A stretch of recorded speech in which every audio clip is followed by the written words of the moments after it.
Welcome. Welcome, welcome, welcome. Welcome to part nine of our 12-part series called Turning the Page, a self-guided Recovery Dharma book study course.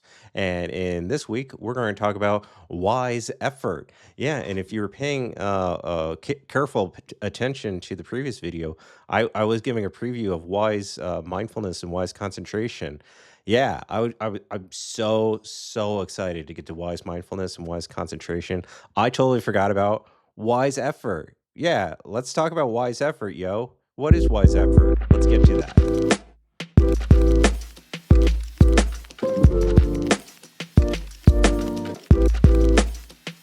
Wise effort. So, yeah, we're in part nine of our Turning the Page, a self guided recovery Dharma book study course. For those of you who may be finding our video for the first time, if you don't have a copy book, get a copy of the book. There's a link to a free PDF in the description below. And if you're not familiar with Recovery Dharma, it's a Buddhist inspired approach to recovery from addictions of all kinds. So, whether you're drinking, you're drugging, or have a process addiction that you're struggling with and you're looking for an alternative solution to get, stay, and sustain sobriety, we got you covered. Yeah. So thank you everybody for showing up.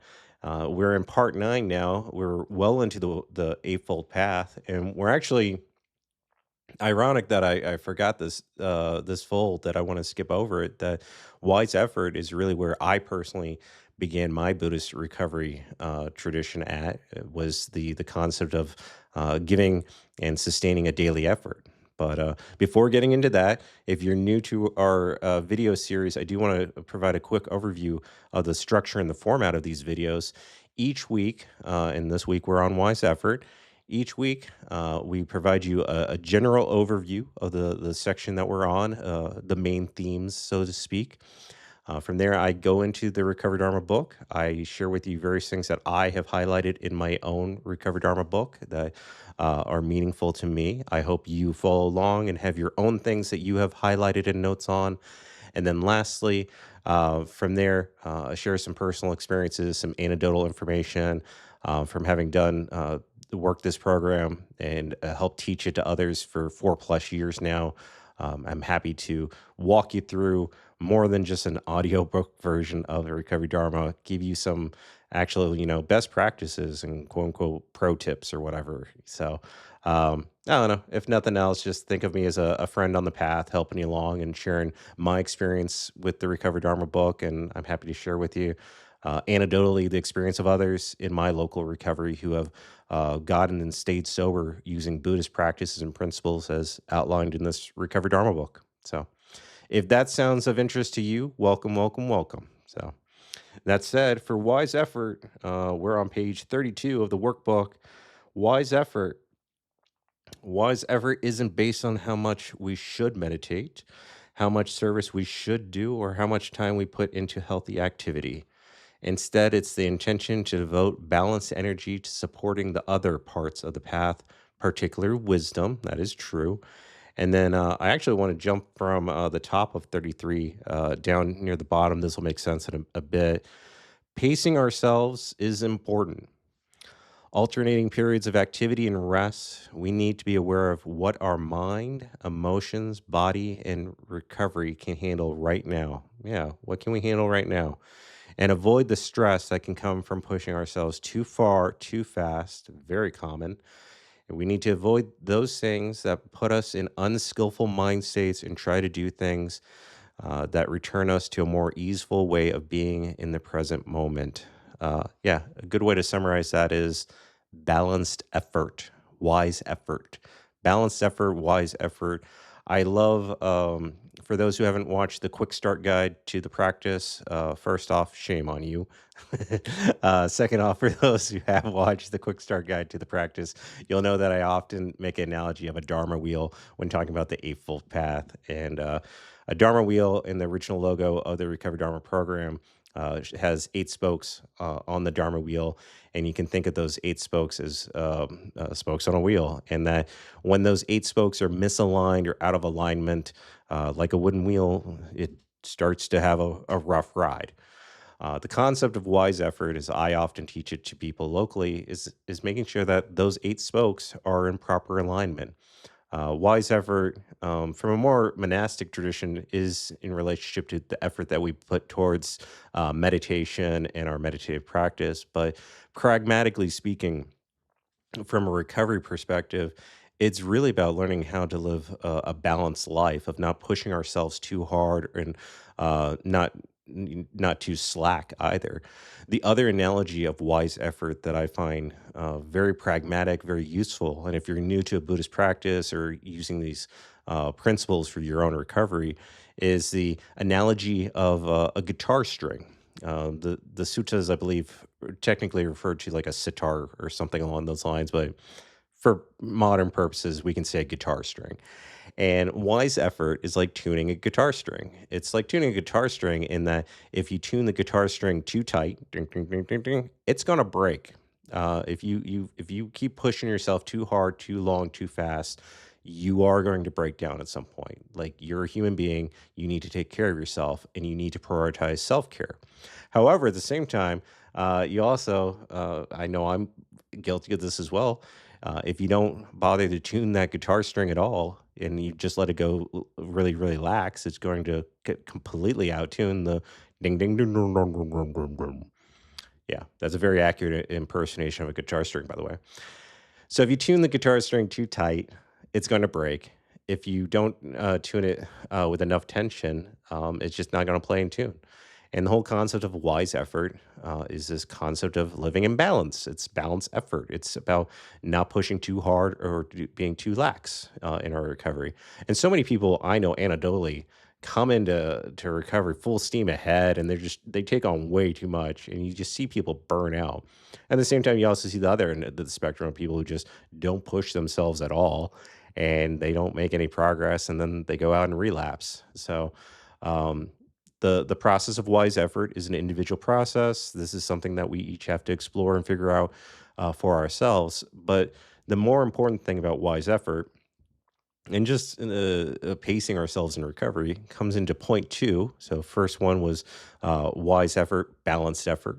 Point two, on page 33, I love the quote that starts off, and this is a little bit of a longer quote. Energy or effort is also devoted to letting compassion, loving kindness, generosity, and forgiveness arise when they're not present. Heck yeah.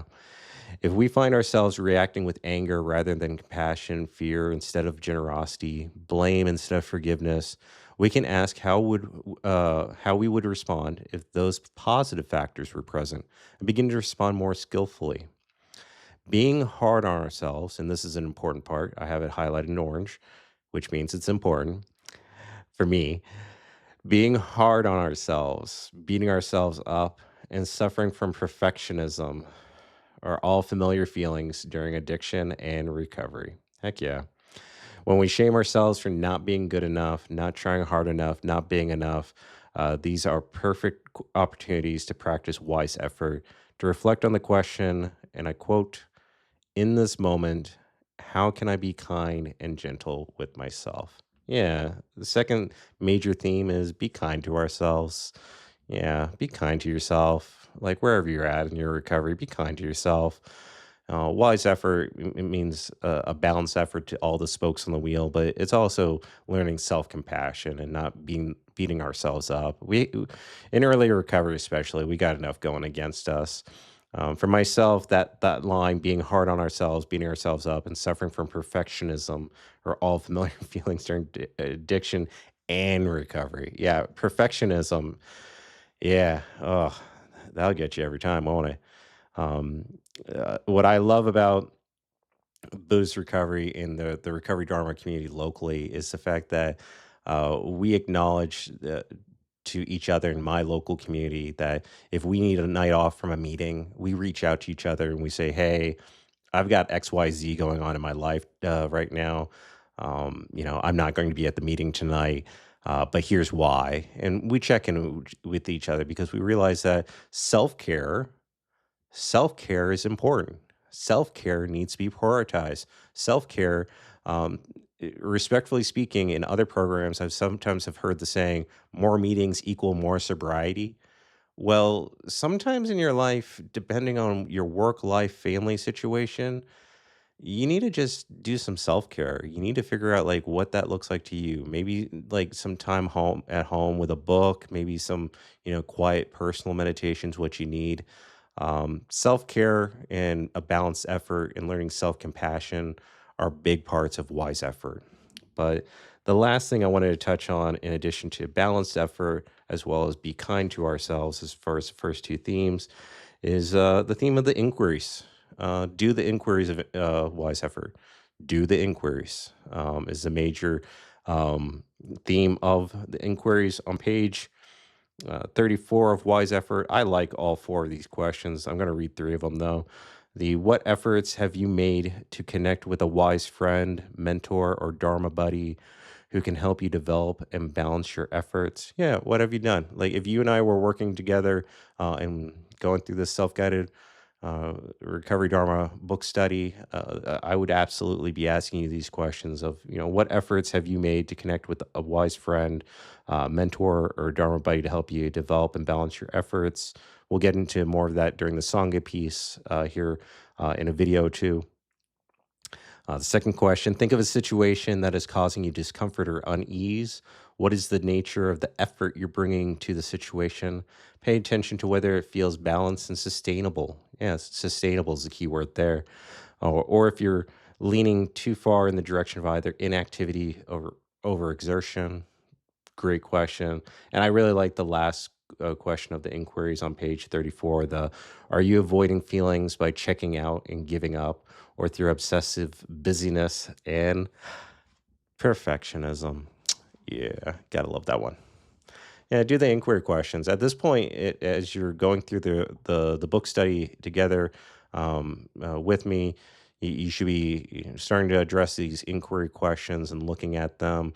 I would also encourage to make sure that you are doing a balanced effort in your recovery efforts. I mean, make sure it's a balanced effort, like eight spokes on the wheel. Don't miss a line.